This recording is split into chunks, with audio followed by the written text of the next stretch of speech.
Gravei. Jesus começa a apertar o discurso, essa multidão lá seguindo, ele falou assim, olha, existe um banquete, a recompensa é muito boa, mas eu não vou esconder de vocês o preço que isto custa. E qual é o preço? É tudo. É tudo. E ele fala o seguinte, ó, quem ama mais a mim, seu pai, sua mãe, sua mulher, seus filhos, seus irmãos, irmãs, e até mesmo a sua própria vida mais do que a mim, não pode ser meu discípulo. Jesus nunca escondeu o preço que seria seguir ele. Há benefícios eternos, mas também há um custo. Deus quer a casa cheia, mas a porta é estreita. Então, a casa tem que estar... Ele quer a casa cheia, que eu estava falando antes, né? Ele quer a casa cheia, mas a porta é estreita. E exige da gente renúncias que são indisponíveis. Elas têm que ser feitas. Jesus não buscava e nem busca ficar agradando as multidões. Ele busca verdadeiros adoradores. Ele não vai amenizar o discurso para ter mais gente com ele. Só a verdade produz a verdade.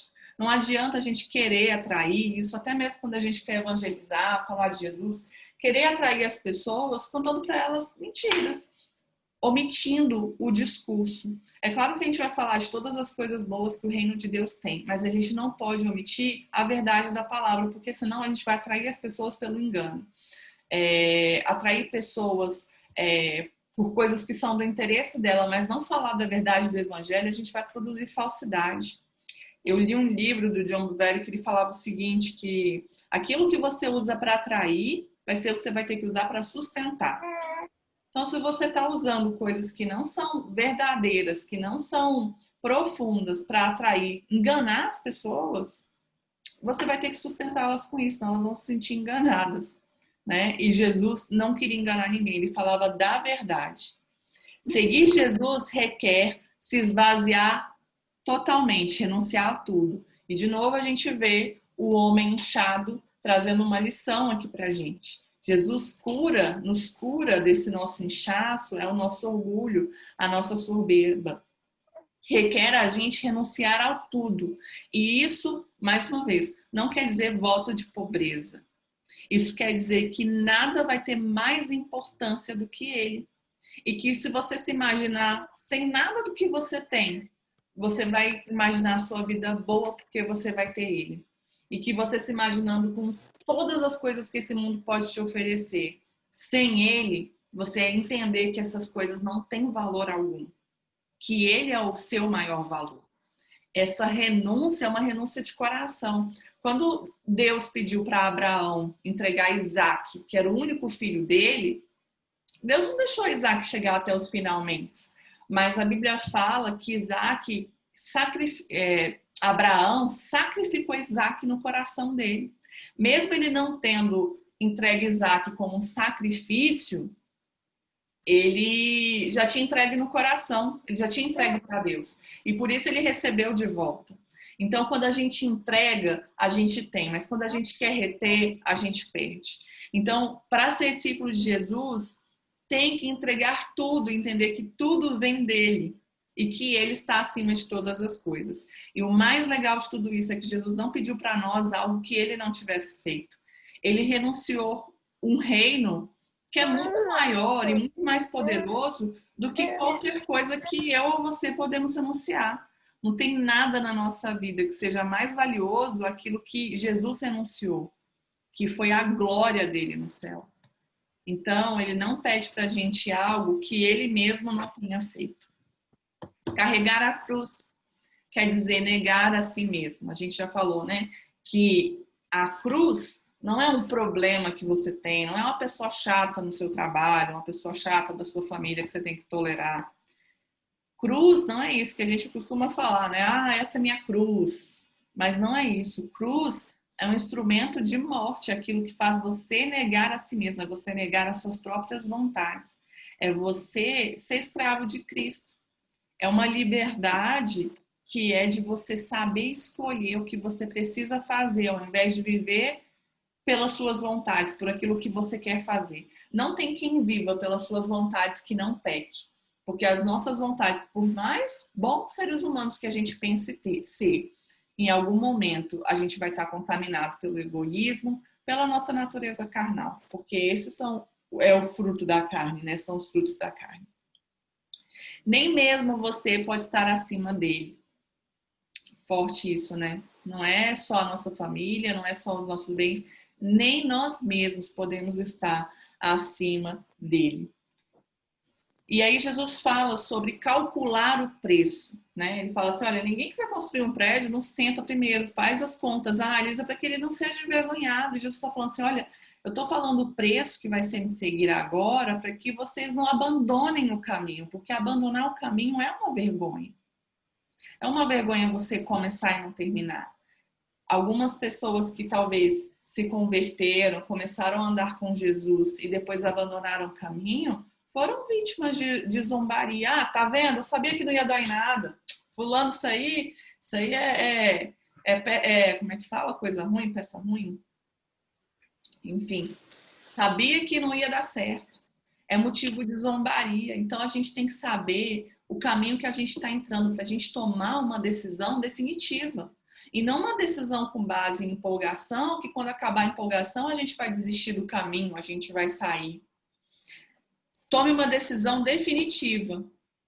Mas mesmo que você desista, mesmo que seja uma vergonha desistir, sempre vai ter um caminho de volta. Enquanto não for o dia do banquete, enquanto não for o dia que o Senhor vier para acertar as contas, ainda vai ter um caminho de volta. E Jesus fala sobre renunciar a tudo, né? No versículo 33. Da mesma forma, qualquer de vocês que não renunciar a tudo que possui, não pode ser meu discípulo. Então, ele já começa falando o preço. Olha, esse é o preço. Senta, calcula e tome uma decisão certa de onde que você quer ir e o que você vai fazer. E aí ele fala sobre o sal. O sal é bom, mas se ele perder o sabor, como restaurá-lo? E eu fui pesquisar sobre a questão do sal. E eu descobri que é impossível o sal, o cloreto de sódio, que é a forma pura do sal, é impossível ele perder o sabor. Ele não perde a consistência dele, como é que fala? O sabor dele mesmo, ele não se perde. Mas o que acontecia? O sal, na época de Jesus, ele era extraído lá do Mar Morto. Mar Morto, ele é o lugar que tem a maior concentração de sal e alguma concentração de sais e minerais tão alta que não existe nenhum tipo de vida lá. Quem chama de Mar Morto é a gente. O povo de lá chama de Mar Salgado. Eles ficam até ofendidos quando a gente chama de Mar Morto. Mas o nome Mar Morto vem disso, porque não existe nenhum tipo, nem bactéria sobrevive lá por causa da concentração de sal que existe ali. Então, o lugar principal onde era extraído o sal para as pessoas usarem era lá no Mar Morto. Só que tem uma grande quantidade de minerais também. E na época de Jesus não existiam refinarias. Então, o sal que as pessoas utilizavam para conservar os alimentos, para dar sabor, inclusive nos sacrifícios, existiam sacrifícios que era exigido sal para colocar nas carnes. Esse sal era um sal que não era puro, não é o sal que a gente tem na nossa cozinha hoje. Ele vinha misturado com um monte de substâncias. Tinha gesso e outras substâncias nesse sal. E o que estragava? O que fazia perder o sabor? Eram essas impurezas. Eram essas outras substâncias que estavam misturadas no sal. Elas estragavam e aí elas tiravam o sabor do sal. Então, o que Jesus está falando? Que quando a gente não é puro, olha o que acontece. O sal puro ele não perde sabor, mas quando existem impurezas nele, ele vai perder o sabor. O que Jesus tinha falado antes? Que a gente tem que renunciar a tudo para seguir ele.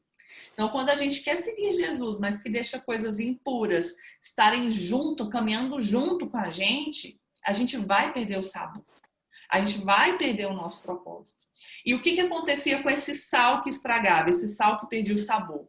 Ele era jogado, isso tudo que eu estou falando, gente, vocês podem pesquisar, e eu até busquei pesquisar em fontes que não fossem religiosas para não ser uma coisa assim direcionada, porque a gente já viu assim, algumas coisas as pessoas se esforçam para que seja aquilo que elas querem que seja, mas às vezes não tem uma base histórica, né? Mas o que eu estou falando, vocês podem ver até fontes históricas mesmo. E o que acontecia? Esse sal estragado eles usavam para quê? Para jogar nas estradas romanas, para passarem as carruagens, para as estradas não ficarem escorregadias.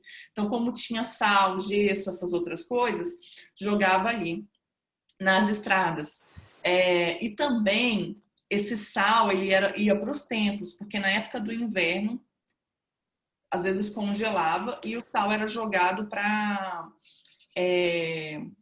absorver a umidade. Então, o que acontecia com o sal que perdia o sabor? Ele perdia o propósito. Ele foi criado para salgar, ele foi criado para fazer diferença. Ele foi criado para servir um propósito. Só que se ele perdesse o sabor, se ele estragasse, se ele deixasse que as impurezas falassem mais alto do que ele ia ser usado para ser pisado pelos homens. Aqui não fala assim, lá em Mateus que fala, não serve para nada a não ser para ser pisado pelos homens. Aqui fala o seguinte, não serve nem para o solo, nem para adubo, é jogado fora. Então, quando permitimos que coisas desse mundo nos contamine, perdemos a nossa identidade e a nossa funcionalidade. Quando a gente não renuncia a tudo e permitimos que outras coisas contaminem a nossa vida, além de não podermos ser discípulos de Jesus, perdemos a nossa identidade e o nosso chamado. A gente foi criado com um propósito. Deus tem um plano para a gente desde que a gente estava sendo gerado no ventre da nossa mãe. Se a gente não viver essa vida pura, essa vida de renúncia que Jesus quer para a gente não vai conseguir cumprir esse chamado. A gente não vai salgar. E aí Jesus finaliza falando, aquele que tem ouvidos para ouvir, ouça. Isso quer dizer o quê? Dê atenção para isso. A gente já viu também, e aí eu falo para quem está chegando agora, que quando a Bíblia fala sobre ouvir, ela está falando sobre obedecer. Ouvir e escutar são palavras diferentes. Escutar é aquilo que é a mensagem que chega. Mas ouvir significa obedecer, colocar em prática. E Jesus fala disso em outros capítulos. Então, aqui quando está falando, quem tem ouvidos para ouvir, ouça, fala, dê atenção a isso. Coloque isso em prática na sua vida.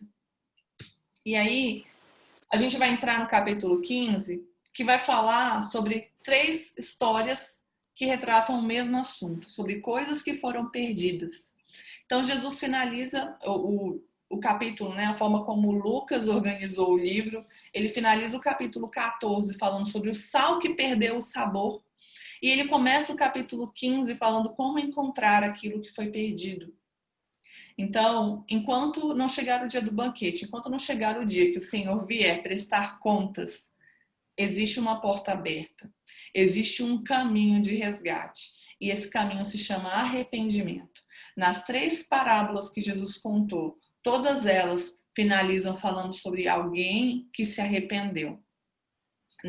Da ovelha perdida, no versículo 7, finaliza falando que há mais alegria no céu por um pecador que se arrepende do que por 99 que não precisam se arrepender. Na parábola da moeda perdida também fala, há alegria na presença dos anjos de Deus por um pecador que se arrepende. E na parábola do filho perdido, que é a mesma do filho pródigo, também fala de alguém que caiu em si. Esse caiu em si é que se arrependeu. Então, como é que começou o capítulo 15, né? Que Jesus estava reunido com publicanos e pecadores, que eles estavam ouvindo. E os fariseus começaram a julgar Jesus, falando assim, esse homem, olha o tipo de gente com quem ele se junta. Por que essa ira, né? Primeiro pelos pecadores, porque se Jesus se considerava ser alguém tão importante, como é que ele podia conviver com pessoas que não obedeciam aos preceitos da lei, pessoas que não eram consideradas importantes, como os fariseus eram, né? Que obedeciam tudo, linha por linha, né? Essas exigências exteriores. E os publicanos. E aí eu queria falar bem rapidinho sobre quem é quem aqui na história. Quando a Bíblia fala de mestres da lei, escribas, são as mesmas pessoas. Mestre da lei e escribas são as mesmas pessoas. Quem eram eles? Eles eram responsáveis por redigir, né, fazer cópias da lei, estudar essa lei e ensiná-la. Os fariseus, eu já falei, eram um grupo de religiosos que eles guardavam esses preceitos da Torá, eram muito apegados a essas exigências, esses padrões de comportamento exteriores. Eles também adotavam essa lei oral e eram responsáveis pelas sinagogas, pelos ensinos lá nos dias de sábado que a gente viu que sempre se reuniam. Tinha um grupo também de religiosos que se chamavam saduceus. Os fariseus e os saduceus, eles eram rivais. Era tipo esquerda e direita hoje no Brasil. Eles eram rivais, não se misturavam de jeito nenhum.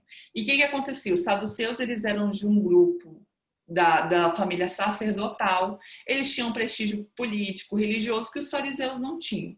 E eles acreditavam mais assim na lei mais fria. Não eram igual os fariseus que acreditavam nesse conjunto de preceitos. E eles eram totalmente contrários, inimigos. E uma coisa que Jesus condenou, inclusive, deles foi que o momento que eles se uniram foi para condenar Jesus. Foi a concordância que eles acharam para condenar Jesus, porque os dois grupos ficaram contra Jesus. E tinha os publicanos. Quem eram os publicanos? Os publicanos eram judeus que se disporam a serviço de Roma para serem cobradores de impostos. Então, Israel estava debaixo do jugo de Roma, estava, né, como se fosse assim, escravizado. Eles tinham uma vida própria, mas tinham que pagar impostos altíssimos e obedecer coisas que Roma impunha para eles. Então, tinham centuriões romanos, eles eram vigiados, o governador era romano, tudo isso. E aí tinham os impostos que tinham que pagar, só que quem cobrava os impostos eram os judeus. Então, eles eram considerados quem? Esses que assumiram essa função? Eles eram considerados traidores do povo. Porque como é que você pode estar servindo a um reino que está subjugando a gente? Eles não aceitavam esse jugo. Então, por isso que eles condenavam tanto Jesus andar com os publicanos. Quem assistiu The Chosen, dá para ver muito bem. E quem não sabe o que é The Chosen, gente, vou compartilhar de novo lá no grupo. É um aplicativo de histórias de Jesus, assim, fantásticas. E lá fala de Mateus. Mateus era um publicano. E mostra como a família rejeitava ele, como os próprios discípulos de Jesus resistiram a ele, porque ele era considerado esse traidor. Então, por isso que os fariseus estavam rejeitando tanto o fato de Jesus estar sentado, comendo com essas pessoas, tendo comunhão com essas pessoas. Então, Jesus vem falar mais ou menos daquela linha do que ele falou, que não são os sãos que precisam de remédio, sim os doentes. E ele fala, olha, vocês deveriam celebrar pelos pecadores que estão se arrependendo e não desejar que eles morram nos seus pecados. Revelando o coração. Qual é o coração de Deus? É salvar e não condenar. No reino de Deus, cada vida importa. Tinham 100 ovelhas, uma se perdeu. Ele largou as 99, não porque as 99 não fossem importantes, mas porque aquela uma era muito importante. Enquanto houver vida, Deus buscará o coração do homem, buscará atraí-lo à sua presença. E Deus espera que a gente celebre junto com ele. Em todas as 3 parábolas está falando de celebração. E não fala só da celebração só de quem encontrou o perdido. Da ovelha perdida fala, ao chegar em casa, reúne os seus amigos e vizinhos e diz, vamos celebrar porque eu encontrei a minha ovelha. Da moeda perdida também fala a mesma coisa, que ela convida as amigas e as vizinhas e fala, celebrem comigo. Ah, a Pri apareceu. E também do filho perdido, o pai dá um banquete e fala, vamos nos alegrar porque esse meu filho chegou são e salvo aqui. Então, quando a gente não celebra, na verdade, o que estava existindo ali? Comparações, né? Os fariseus estavam se comparando com os publicanos e com os pecadores e se achando melhor. E achando que eles não tinham esse direito de participar do ensino, participar do reino de Deus. Então, quando a gente tem comparações e julgamentos na nossa vida, a gente não consegue celebrar a vitória das pessoas que estão ao nosso redor. Isso serve para o que Jesus está falando quanto ao acesso ao reino de Deus, como para outras coisas na nossa vida. A comparação, ela sempre vai gerar insatisfação. E ela não vai permitir com que você veja as coisas boas que você já recebeu e celebre pela vida dos outros. Quando nos perdemos, a ovelha perdida, ela ficou perdida, ela sofreu, deve ter passado frio, chuva, fome, ficou perdida, ficou distante. Mas ela não deixou de ser ovelha. Quando o pastor encontra ela, ele fala o seguinte, alegrem-se comigo, pois encontrei a minha ovelha perdida. Nós somos dele, ele não desiste da gente. Então, existe esse caminho aberto. E qual é o caminho? É o arrependimento. A gente não deixa de ser dele. A gente pode sofrer, A gente pode andar distante, mas ele vai continuar insistentemente nos buscando. O céu se alegra por um coração sincero e arrependido. Quando ele fala 99 que não precisam se arrepender, existe dois tipos de interpretações para a gente olhar para isso. Natália, eu até coloquei uma interrogação aqui, ó. Eu não Sim. entendi.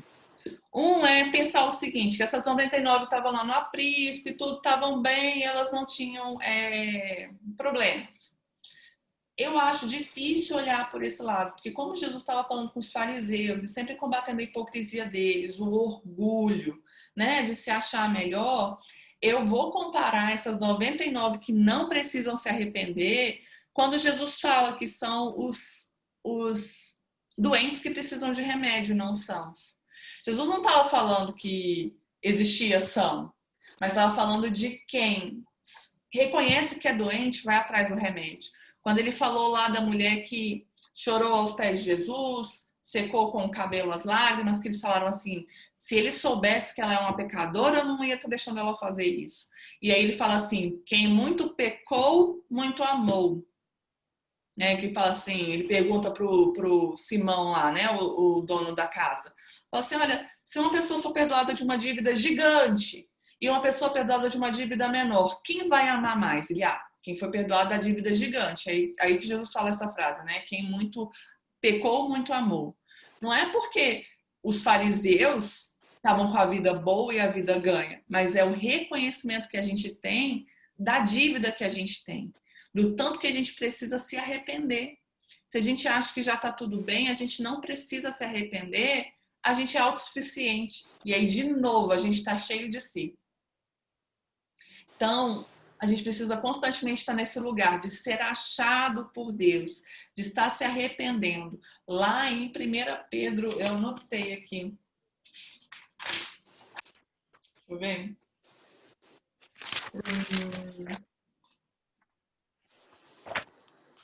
1 João, acho que é 1 João, que fala o seguinte, que se a gente disser que não tem pecado, a gente está mentindo e fazendo de Deus mentiroso. É, isso mesmo. 1 João 1, 9 e 10. Se a gente diz que não tem pecado, a gente faz de Deus mentiroso. Então, se todos nós temos pecados, é porque todos nós precisamos nos arrepender.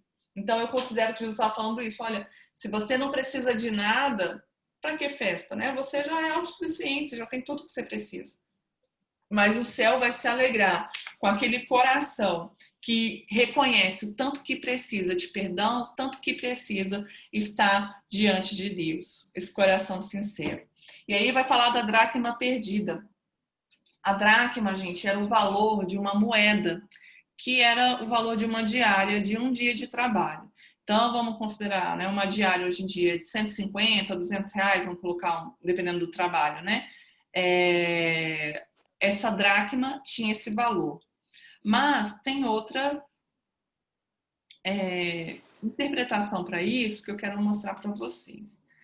A mulher, quando ela ia se casar, ela recebia um colar de dracmas. Era tipo o dote do casamento. Ai, será que eu vou conseguir ver? Isso não consegui enxergar porque eu peguei a imagem do Google. Aqui, ó. Estão vendo aqui? Sim. Recebi isso aqui, ó, são dracmas. E era tipo um dote de casamento que ela ganhava. Se usava assim, ó, na cabeça, tá vendo? Uhum. E ela usava antes de casar para demonstrar que ela estava com compromisso e também usava depois aqui, ó, ela com as amigas. E a dracma perdida. Então, qual dos dois que Jesus estava falando? Não sei. Já falo assim, eu não sei qual dos dois que Jesus estava falando, mas sendo um ou sendo outro, Jesus fez questão de demonstrar que ele estava falando de uma coisa muito valiosa que foi perdida. Seja um dia de trabalho, para uma pessoa que tinha uma poupança de 10 dias de trabalho, então ela perdeu 10% da poupança daquilo que ela tinha guardado. Seja esse colar de dracmas que tinha, além de um valor financeiro, um valor sentimental, era algo muito valioso. Então, ele fala que essa mulher perdeu essa dracma, fala de processos, e aí não vai dar para a gente entrar profundamente nisso. Eu achei que eu nem ia falar muito sobre as parábolas, mas acabou que veio muita coisa, eu vou compartilhar com vocês. Mas fala sobre processos aqui, sobre o fato dela ter acendido a luz, varrido a casa, procurado diligentemente. Tudo isso está falando de processos na nossa vida. E quando ela encontra, ela reúne as amigas e diz: se alegrem comigo, porque eu encontrei a minha moeda perdida. Então, quem ama a Deus, ama aquilo que Deus ama e se importa com aquilo que Deus se importa. Essa é a mensagem que eu queria deixar da parábola da moeda perdida. Que a gente vai ter o amor pelas coisas que Deus ama. A gente tem que se importar dessa forma e não se perder nesse caminho. E aí entra na parábola do filho perdido. O que Jesus mostrou nessa parábola do filho perdido? Que mesmo diante da maior desonra que alguém pode fazer com um pai, existe uma porta para aquele que verdadeiramente se arrepende. Existe uma ovelha que foi perdida, uma moeda que foi perdida, e existe um homem que propositalmente saiu da casa do pai, mas a porta continuou aberta. O que acontece com essa desonra? Qual é essa desonra tamanha? Herança a gente só recebe quando o pai morre. A gente não recebe antes do pai morrer. Né? A gente pode receber doação, ajuda, mas herança é quando uma pessoa morre. E quando um filho chega para um pai antes do pai morrer e pede a herança, ele está praticamente sinalizando o seguinte: olha, você morreu para mim. Eu quero o que me é devido e para mim é isso que eu quero. Tanto que poucos dias depois ele arruma as coisas dele e vai embora. Porque ele já não está mais se importando, ele já não está mais ali, aquilo ali não é interessante para ele. Ele saiu para ir em busca dos próprios interesses dele. E o que acontece? O pai dividiu a herança no meio, né? Foi justo, dividiu no meio para o filho mais velho e para o filho mais novo. Mesmo que o filho fosse recebido de volta lá na frente, e não vou dar para destrinchar tudo, tem tanta coisa importante nessa parábola, mas eu acho que vocês já escutaram muitas coisas ao longo da caminhada de vocês, e não vai dar para compartilhar tudo, mas eu quero falar de alguns pontos muito importantes. Então, o seguinte: o filho se perdeu, ele viveu irresponsavelmente, ele gastou tudo que tinha, se divertiu. O filho mais velho fala, ele gastou isso com prostitutas, com farra, com festas, então ele se divertiu um tanto até chegar naquela condição, né? Se divertiu essa diversão vazia que o mundo tem para oferecer para a gente. Mas a gente não pode esquecer que ele também sofreu, e sofreu muito. Ele sofreu fome, abandono, humilhação, passou necessidades, desprezo. E o filho mais velho, quando olhou para ele, quis se comparar, parece que ele aprontou, viveu bem e agora veio receber a recompensa. Quem anda distante da casa do pai vai sofrer. E não adianta a gente querer estar no lugar deles, porque estar na casa do pai é o melhor lugar que a gente tem. Davi falava assim que ele olhava para os ímpios e viam que eles prosperavam, que as coisas davam certo na vida deles, e Davi começou a se comparar. Mas ele falou assim, não, aí de repente eu analisei o fim deles e eu vi que melhor é estar na presença de Deus. Então, não adianta a gente se comparar com quem saiu do caminho e às vezes não está passando as tribulações que a gente está passando. Fala assim, nossa, como é que eu estou servindo a Deus e estou passando tanta dificuldade, tanto problema? Não é justo. Mas quem está distante da casa do pai está vivendo o maior problema, a maior tribulação que o ser humano pode viver. Então, não inveje alguém que foi perdoado, porque essa pessoa sofreu muito até poder voltar para a casa do pai. A herança foi recebida fora do tempo devido. Lá em Provérbios 20 e 21 fala o seguinte, que a herança recebida no tempo antecipado, ela não vai ser abençoada. E isso ensina muito pra gente que receber coisas no momento errado não traz bênção, pode trazer maldição para nossa vida, como foi na vida desse rapaz. Ele buscou as coisas que eram direito dele, mas no momento errado. E aquilo trouxe uma grande destruição, um grande sofrimento para a vida dele. E fala, lá no versículo 17, é um dos versículos assim que eu mais amo, que fala assim, na verdade é esse trechinho que eu amo, que fala assim, caindo em si. a ficha caiu. Depois de sofrer muito, passar muita humilhação, falou que ele desejou a comida dos porcos. Então, assim, não era só que ele desejou a comida de um animal. Porco era o animal mais imundo para o judeu.